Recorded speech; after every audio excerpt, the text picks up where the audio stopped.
Et puis on a aidé l'Ukraine. Mais on s'est toujours donné une règle.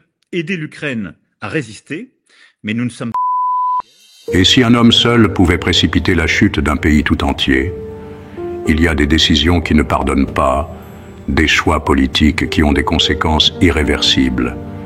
Et pourtant, Emmanuel Macron continue à jouer avec le feu.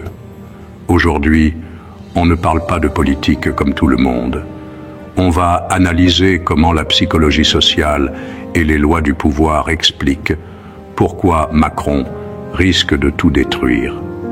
Tu veux comprendre ce qui est en train de se passer? Regarde cette vidéo jusqu'au bout.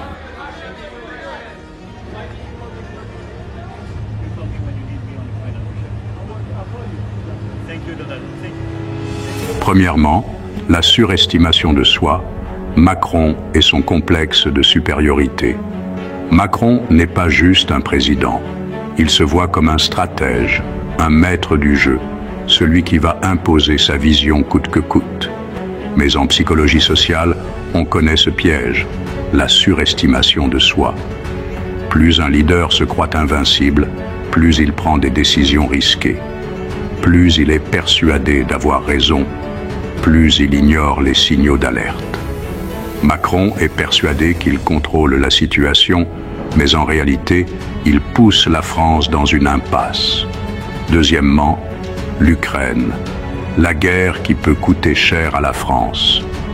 Il continue à mettre la pression sur la Russie, à armer l'Ukraine, à s'impliquer de plus en plus dans un conflit qui pourrait dégénérer. Il ignore un principe simple de la psychologie sociale, l'escalade de l'engagement. Plus il s'implique dans cette guerre, plus il sera difficile pour lui de reculer. Il ne pourra pas dire « je me suis trompé ». Il devra aller jusqu'au bout, même si ça détruit la France.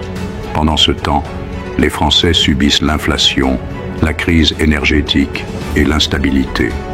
Mais Macron, lui, continue son jeu de pouvoir. Troisièmement, la fracture sociale en France. Une bombe à retardement. Macron ne gouverne pas un pays stable, il dirige une France divisée où les classes populaires se sentent abandonnées.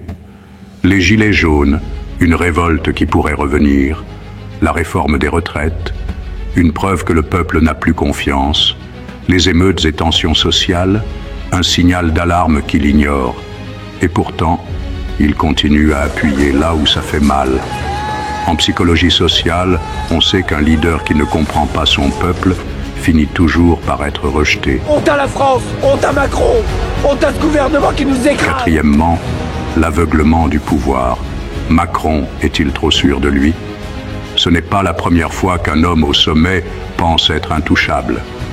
L'histoire est remplie de dirigeants qui n'ont pas su écouter, qui ont trop tiré sur la corde et qui ont tout perdu. Macron est persuadé qu'il peut tout gérer, tout contrôler. Mais plus il s'enferme dans ses certitudes, plus il perd le lien avec la réalité. Et un jour, le choc sera brutal. Macron pense qu'il construit un avenir, mais en réalité, il prépare sa propre chute. Quand un leader ne comprend plus son peuple, qu'il joue avec la guerre et qu'il sous-estime les tensions sociales, l'issue est toujours la même.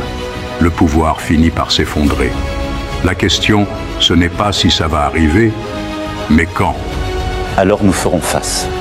Abonne-toi si tu veux comprendre comment la psychologie sociale influence les décisions des puissants et pourquoi certains finissent toujours par tout perdre.